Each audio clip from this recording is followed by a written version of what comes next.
Hey, what is up, everybody? Welcome back to the channel. I got another short video for you guys. A little bit different. It's a product review, but it's a review of a line of baits that have been around for years. Over the years, there've been a few baits by this company that have come and gone. But the last several years, they've come out with a few that a lot of people rely on to put fish in the boat at certain times of the season, and some people rely on them year round. I picked out my best 5 from this line of baits, and these are Rapala crankbaits. When you say Rapala, as far as the crankbait goes, almost right off the bat, the first bait people think of is the old.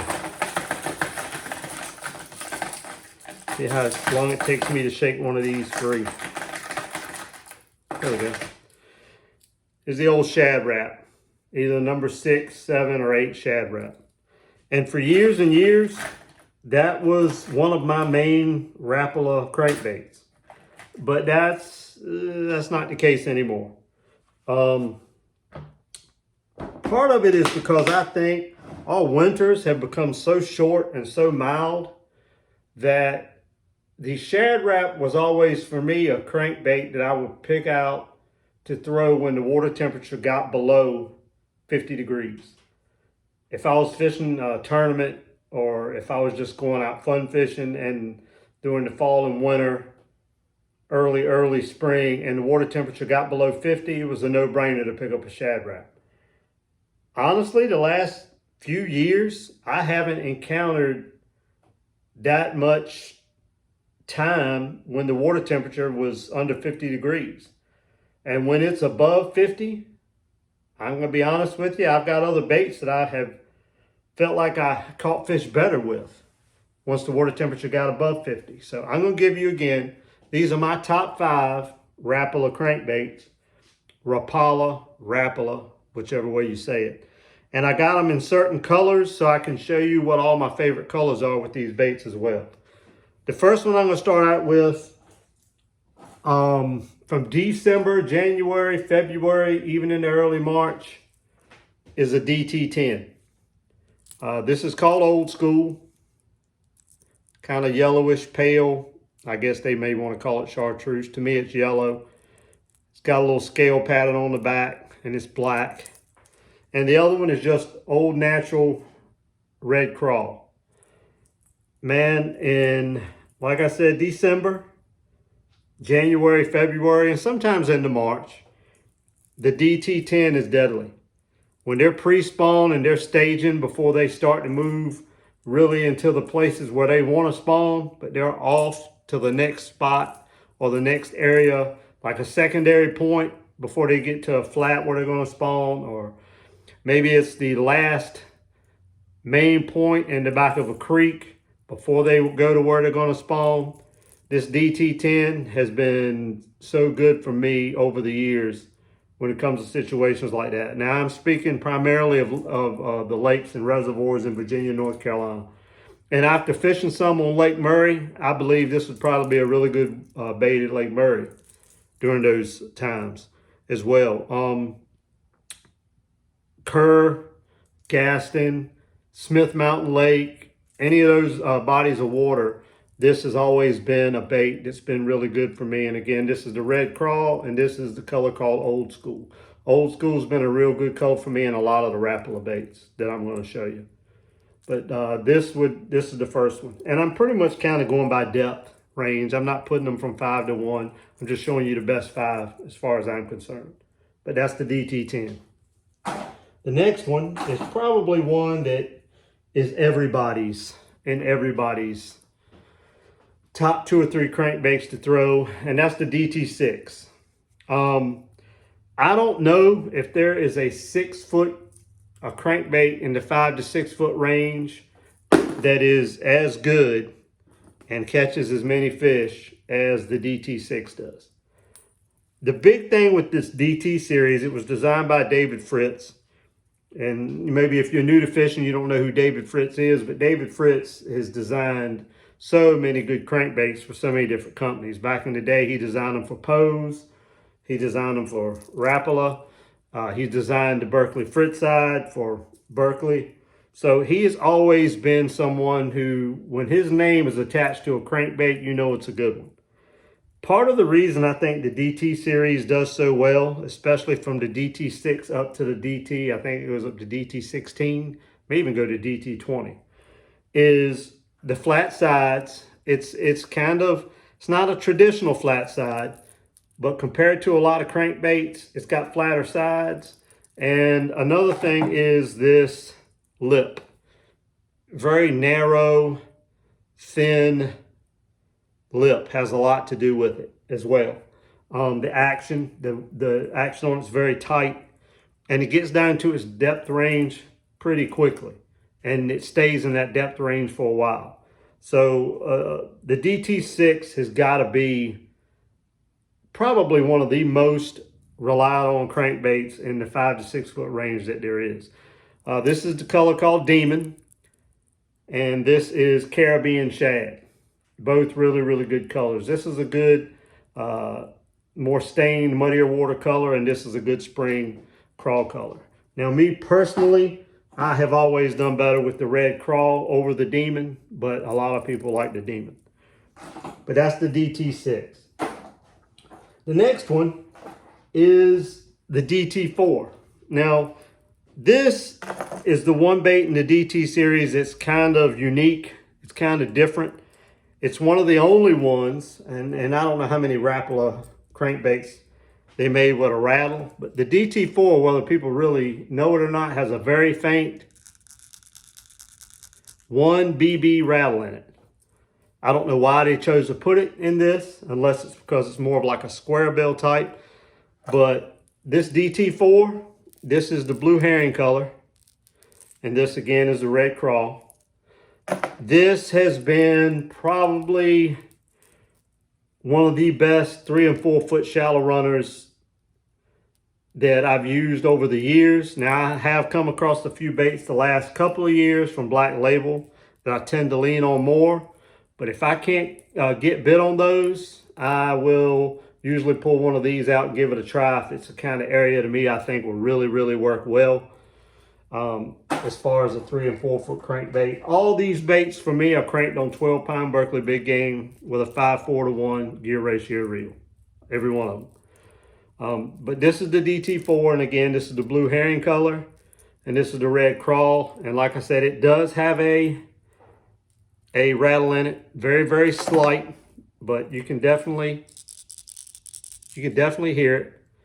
And it's just been a real good shallow water crankbait for me. Now, you will notice on the DT4, very different lip, more round, and it definitely gives off a lot more of probably a square bill type action compared to the DT6, DT10, and the others in the DT line. So the DT4 is probably quick story. A lot of you guys in Virginia are familiar with the lake. It's a lake called Burnt Mills. Man, some of the best days cranking I ever had at Burnt Mills were on this bait right here. I got pictures somewhere. Of course, it wasn't in a tournament. But I happened to go back up to the ramp that day, and there was a guy up there, and I got him to take pictures for me with my phone. I think my 5 best ones weighed 20, I don't know what they weighed, 20-something pounds. You know, my scale probably wasn't very accurate, but I know just from the quality of fish they were over 20 pounds. And they came on this, and I caught them all, 5 of them in like 12 or 13 casts. They were stacked up on this one little drop near a point, and this little guy right here is what did all the damage. The next one is the BX Brat. This is more along the lines of a little bit, kind of like a little bit more traditional square bill, but it's a lot smaller in size. The Brat has done really, really good for me in lakes as well. I haven't had the success with it in the river that I have at, again, Kerr, Gaston, Smith Mountain, some of the lakes like that. This color is called Haymaker, and this is the 6 foot. The BX Brat 6 foot. Now, one difference with the Brat series, no rattling these, and these are plastic crankbaits. I do believe these are one of the few that Rapala makes now that's an all plastic crankbait. It's not a wooden crankbait. At least it looks and feels that way to me when I'm fishing with it and the appearance of it. If it's wood, this must be like a polycarbonate plastic over top of the wood, but I feel like this is a solid plastic crankbait. But this is the BX Brat 6-foot model, and the color is Haymaker. One of the best crankbaits I got at Kerr. And this is the BX Brat, the 3-foot diver, and this is just called Pearl Gray. No, I'm sorry, Pearl Gray Shad. That's what it is. Okay. Sometimes these colors, to me, this doesn't look very different from the Haymaker, but there is a little difference on the top. But this is called Pearl Gray Shad, and this is the BX Brat 3-foot model. Usually I'll have both of these tied on when I go to Kerr or Gaston, and I will go with one and then try the other if I'm not getting bitten on one.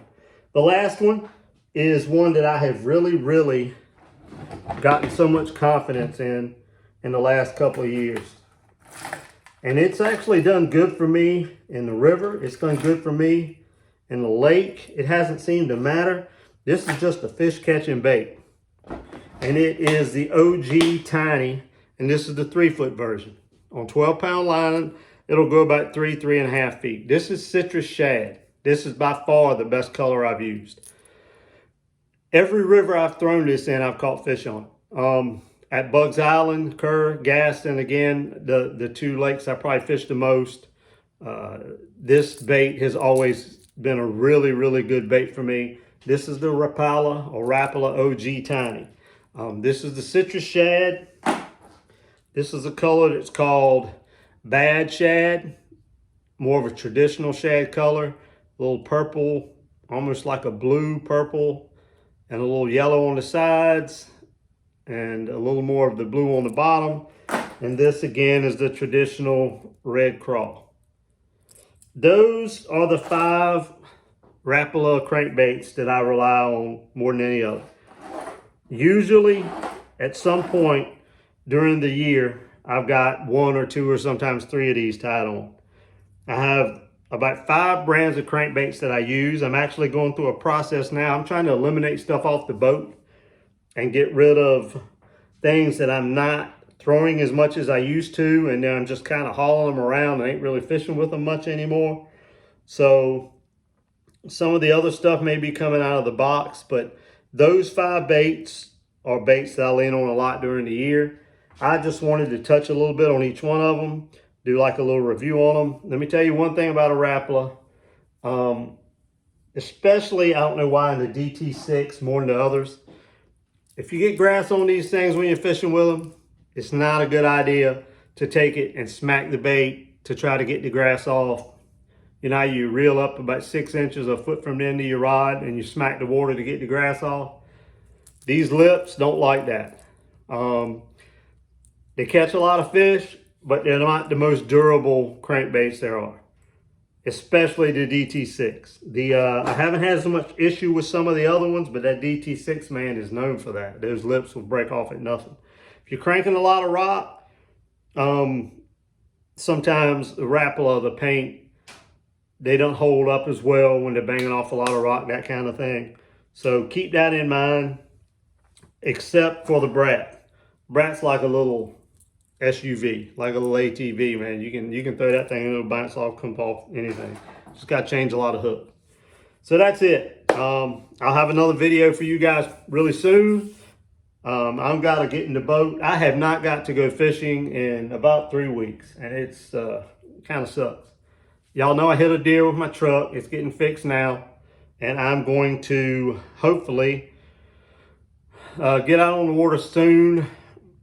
Hopefully my truck repairs won't take that much longer. We'll see. But I definitely want to get back out there and do some on the water stuff, break down water, show you what I'm catching them on, how I'm catching them, why I'm choosing to do what I'm doing, that kind of stuff. I miss not being out there doing that. And I really had planned to take the whole fall and winter off from any tournaments to do just that, on the water stuff.